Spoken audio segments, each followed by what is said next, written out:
प्रिय विद्यार्थियों, आज हम लोग सांख्यिकी में वर्गीकरण या क्लासिफिकेशन क्या होता है उसके बारे में बात करेंगे और एक न्यूमेरिकल क्वेश्चन लेकर के किस तरह से वर्ग बनाते हैं या टेलीवार्स का क्या सिस्टम होता है उसको समझने का प्रयास करेंगे।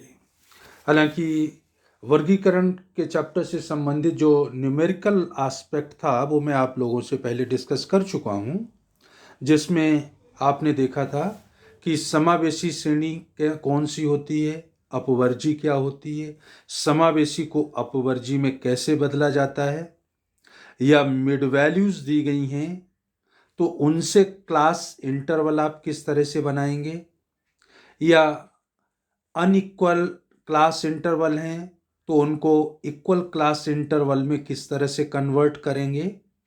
साथ ही अगर कुमुलेटिव सीरीज दी गई है, मीन्स आपको वर्ग की एक लिमिट L1 या L2 दी जाए तो वर्ग कैसे बनाते हैं। और चूंकि जब भी वर्ग की एक लिमिट दी जाती है तो आप जानते हैं उनके साथ में आवृत्तियां सदैव संचयी होती हैं, तो उन संचयी आवृत्तियों से साधारण आवृत्तियां कैसे बनाते हैं, इनका थ्योरेटिकल डिस्कशन और एग्जाम्पल लेकर के मैं आप लोगों को क्लियर कर चुका हूं। आज क्लासिफिकेशन का थ्योरेटिकल पार्ट जो है उस पर थोड़ा सा डिस्कस करना चाहता हूं। सांख्यिकी में आप जानते हैं किसी भी समस्या के समाधान के लिए समंकों को एकत्र किया जाता है, और जिनका तरीका आप पहले ही देख चुके हैं। दो तरह से एकत्र करते हैं, प्राइमरी डाटा होते हैं और दूसरे सेकेंडरी डाटा होते हैं। तो संग्रहित समंक क्या होते हैं, वो जटिल और अव्यवस्थित होते हैं, इसलिए उनसे कोई निष्कर्ष निकालना मुश्किल होता है। संग्रहित समंकों को उनकी विशेषताओं के आधार पर जब आप विभिन्न वर्गों में उनको विभाजित कर देते हैं तो वर्गों में विभाजन करने की इस क्रिया को ही वर्गीकरण कहते हैं। क्यों करते हैं? वर्गीकरण का जो उद्देश्य होता है वो तथ्यों को सरल और संक्षिप्त बनाना, आंकड़ों में समानता और असमानता को स्पष्ट करना और इस तरह से उनको प्रस्तुत करना ताकि उनका तुलनात्मक अध्ययन, कंपैरेटिव स्टडी की जा सके। तो इस तरह से जो एकत्र समंक हैं उनको हम सरल, संक्षिप्त और तुलना योग्य बना देते हैं वर्गीकरण के माध्यम से। मेथड्स ऑफ क्लासिफिकेशन में चूंकि सांख्यिकी में दो प्रकार के तथ्य होते हैं, एक होते हैं वर्णनात्मक डेस्क्रिप्टिव और एक होते हैं न्यूमेरिकल संख्यात्मक। वर्णनात्मक तथ्यों से मतलब जिनका मापन संभव नहीं है, इनको तो सिर्फ किसी गुण के होने या न होने के आधार पर मापा जा सकता है। कोई सुंदर है, बुद्धिमान है, योग्य है, तो इस तरह के जो उदाहरण हैं वो किसी व्यक्ति में होंगे या नहीं होंगे। कितना सुंदर है उसका मेजरमेंट संभव नहीं है। कितना ईमानदार है, ईमानदार या तो होगा या नहीं होगा। तो जिन तथ्यों का मापन संभव नहीं है उन्हें सिर्फ किसी गुण के होने या न होने के आधार पर वर्गीकृत किया जाता है। और इस तरह के जो वर्गीकरण होता है उसको हम कहते हैं गुणात्मक वर्गीकरण, गुणों के आधार पर वर्गीकरण। और ये दो प्रकार का होता है, साधारण या द्विभाजन वर्गीकरण, सिंपल या डाइकोटोमी क्लासिफिकेशन। डाइकोटोमी क्या मतलब? जब तथ्यों को एक गुण की उपस्थिति और अनुपस्थिति के आधार पर अलग अलग वर्गों में बांट दिया जाए, ईमानदार है या नहीं है, एक ही चीज की बात कर रहा हूं, ईमानदारी की। तो एक ही गुण लेकर के जब तथ्यों को वो गुण उपस्थित है या अनुपस्थित है, इस आधार पर उनको अलग वर्गों में जब आप बांटेंगे तो वो कहलाता है साधारण या द्विभाजन वर्गीकरण, डाइकोटोमी। अगर गुण उपस्थित है तो उसको कैपिटल लेटर से डिनोट करते हैं, जैसे कैपिटल ABC, और अनुपस्थित है तो उसको स्मॉल लेटर्स स्मॉल ए, स्मॉल बी, स्मॉल सी के द्वारा प्रकट करते हैं। जैसे कोई ईमानदार है तो उसको कैपिटल ए से, और बेईमान है तो स्मॉल ए से। तो इस तरह से गुण की उपस्थिति को कैपिटल साइन से और अनुपस्थिति को स्मॉल लेटर के साइन द्वारा इंगित किया जाता है। अब जो दूसरा वर्गीकरण होगा उसको हम कहेंगे बहुगुणी वर्गीकरण, मैनीफोल्ड क्लासिफिकेशन। क्या होता है? जब तथ्यों को हम एक से अधिक गुणों और विशेषताओं के आधार पर विभिन्न वर्गों में विभाजित करते हैं तो इस तरह का जो वर्गीकरण होता है वो बहुगुणी वर्गीकरण कहलाता है। डाइकोटोमी में तो सिर्फ एक गुण की बात करते हैं, एक से अधिक और गुण और विशेषताओं के आधार पर जब वर्ग बनाएंगे तो मैनीफोल्ड क्लासिफिकेशन कहलाएगा। इसमें हम क्या करते हैं, सबसे पहले एक गुण के आधार पे दो वर्ग बनाएंगे। एक गुण के दो वर्ग होते हैं, उपस्थित है वो गुण या अनुपस्थित है। फिर किसी अन्य गुण के आधार पर उसके उपवर्ग बना देंगे। जैसे जेंडर, लिंग के आधार पर या तो मेल होगा या फीमेल होगा, तो दो वर्ग बन गए। अब इन दो वर्गों को फिर आगे उनकी साक्षरता के आधार पर अगर लें, साक्षरता भी एक गुण है, तो स्त्री साक्षर है या निरक्षर है, पुरुष साक्षर और निरक्षर है, दो दो उपवर्गों में फिर विभाजित हो जाएंगे।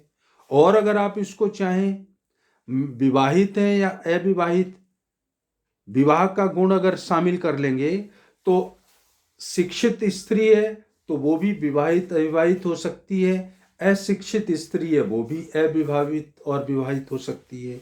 तो जब एक से अधिक गुणों के आधार पर समंकों का क्लासिफिकेशन या वर्गीकरण आप करते हैं तो वो वर्गीकरण कहलाता है बहुगुणी वर्गीकरण।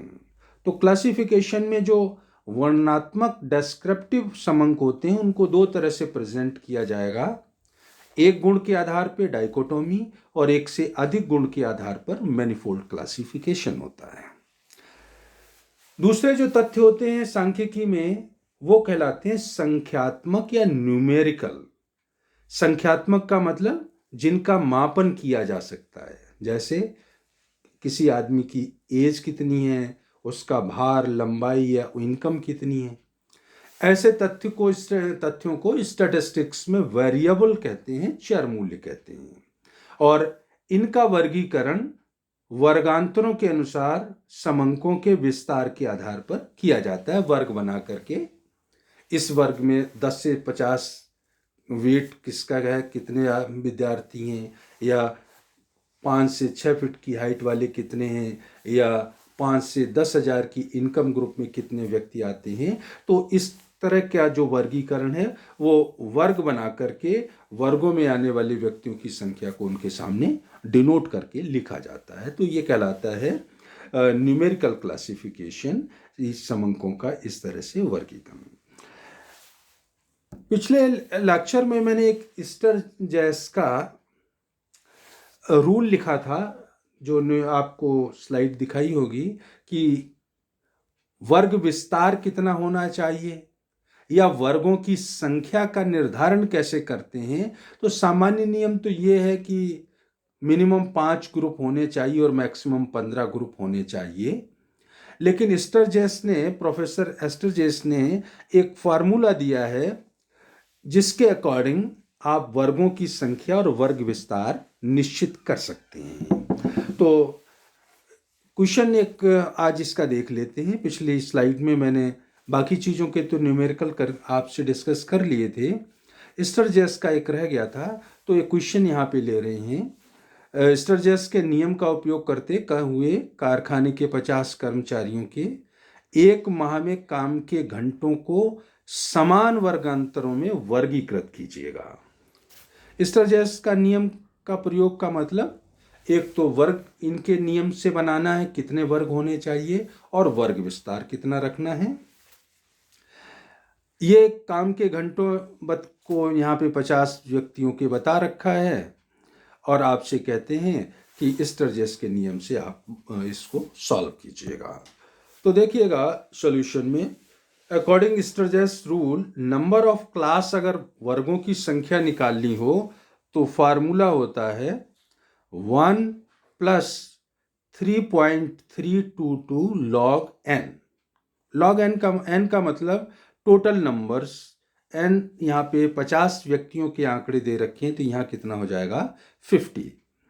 और क्लास इंटरवल अगर निकालना हो कि वर्ग विस्तार कितना रखना है, तो वर्ग विस्तार के लिए L minus S means largest minus smallest value upon कर दीजिए, वही या तो मैं लिख सकता हूं या नंबर ऑफ क्लासेस, वर्गों की संख्या, या वर्गों की संख्या का जो फार्मूला है वो लिख देता हूं 1 प्लस 3.322 है, यहाँ पे ये गलत लिखा हुआ है 3.322 लॉग एन।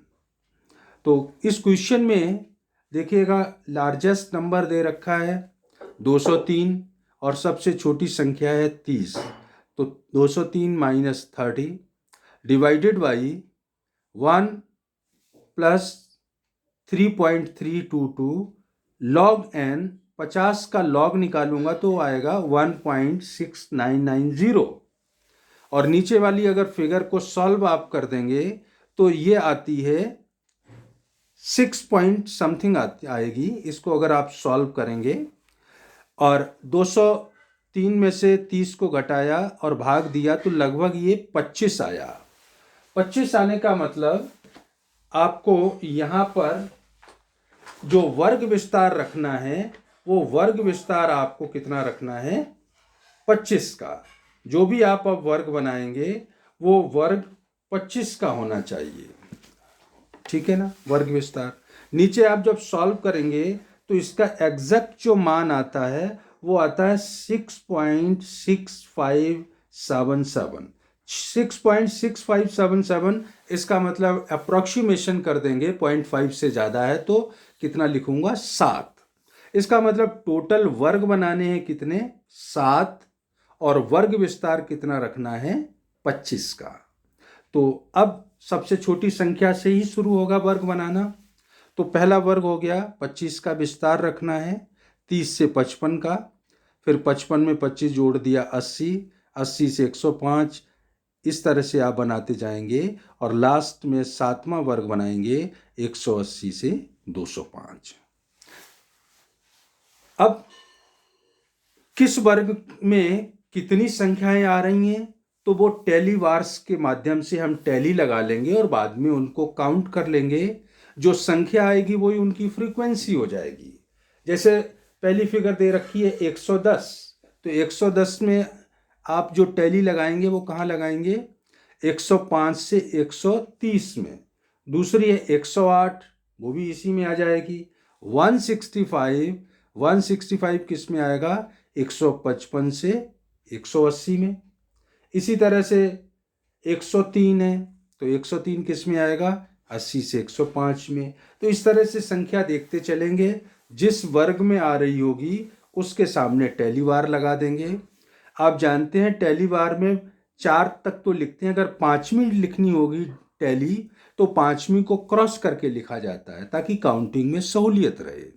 तो आपने सबकी टैली लगा दी, 5वीं जहाँ पे हुई तो उसको क्रॉस कर लिया और लास्ट में फिर इनकी टैलीज को काउंट कर लिया। जैसे पहले वाले में 3 है, 80 से 105 में 4 थी, डंडी क्रॉस कर रखी है, इसका मतलब 5 और 1 कितनी 6।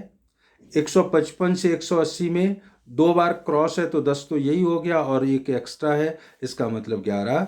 तो वो काउंटिंग करके आपने आगे लिख दी, वो कहलाएगी इनकी फ्रीक्वेंसी। तो इस तरह से स्टरजेस के फार्मूले से 2 चीज़ें हम निकालते हैं, वर्ग विस्तार कितना रखना है।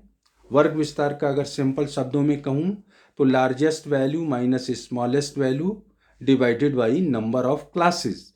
नंबर ऑफ क्लासेस कैसे निकालते हैं, वो फार्मूला है 1.1 प्लस 3.322 लॉग एन। एन का मतलब total number of items means 50 थे, तो इसको जब सॉल्व किया तो वो आया 6.6577। 6.6577 6.6577 है, तो इसका मतलब वो अप्रॉक्सीमेशन में चला जाएगा, 7 हो जाएगा। तो इसका मतलब 7 वर्ग बनाने हैं। सबसे बड़ी में से सबसे छोटी संख्या को घटाया और 7 का भाग दिया तो वो लगभग 25 आ गया। तो वर्ग विस्तार हमें कितना रखना था?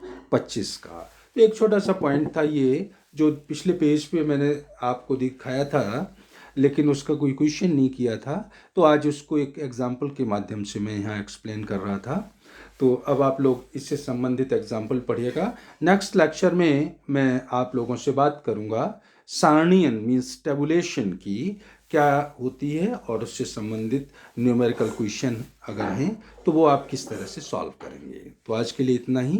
Thank you.